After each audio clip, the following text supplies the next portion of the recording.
बेलपत्री के लिए जो वर्णन किया गया वो लिखा गया केवल बेलपत्री के अंतर्गत हस्तकमल पर रहने पर केवल श्री हरि ही नहीं, इस बेलपत्री के 3 पत्तों में ब्रह्मा विष्णु और महेश हमारे हस्तकमल पर विराजमान होते हैं।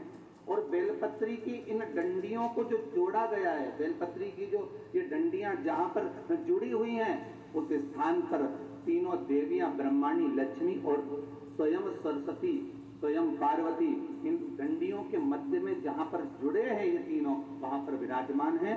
और उसके बाद भी जो लंबी डंडी रह जाती है डाली से टूटी हुई, तो कहा उस डंडी में 33 कोटि देवता आकर विराजमान हो जाते हैं। यहां तक बेलपत्री में वर्णन किया गया महाराज। उस बेलपत्र की कोई साधारण सी महत्वता नहीं हो सकती। आपको पहले भी कहा, आज फिर कहते हैं, 11 वर्ष तक प्रतिदिन अगर कोई व्यक्ति एक बेलपत्र शंकर पर चढ़ी हुई प्रतिदिन खा ले, उसके मुख से निकली हुई वाणी कभी मिथ्या नहीं हो सकती। अच्छे से अच्छा योगी सन्यासी तपस्वी साधक उपासक भी उसके आगे फीका हो जाता है, क्योंकि उसकी वाणी निष्फल हो ही नहीं सकती। जो उसने कह दिया तो वो पत्थर की रसील होगा। शंकर पर चढ़ी हुई एक बेलपत्र अगर प्रतिदिन बस 11 वर्ष तक खाना है, आप खाइए, पर नागा नहीं होना चाहिए, छूटना नहीं चाहिए।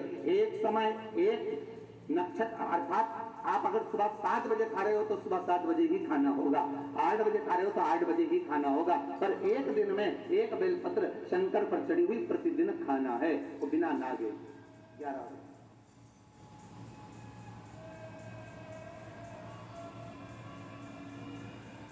हम क्यों भटके था? फिर निवेदन करूंगा, 6 शास्त्र, 4 वेद, 18 पुराण और कई उपनिषद इस भारत की भूमि पर इन हिंदू धर्म के लिए बनाए गए, पर उस हिंदू धर्म को छोड़कर हम जब अन्य धर्म में जाएं तो ये हमारे दुख की बात है।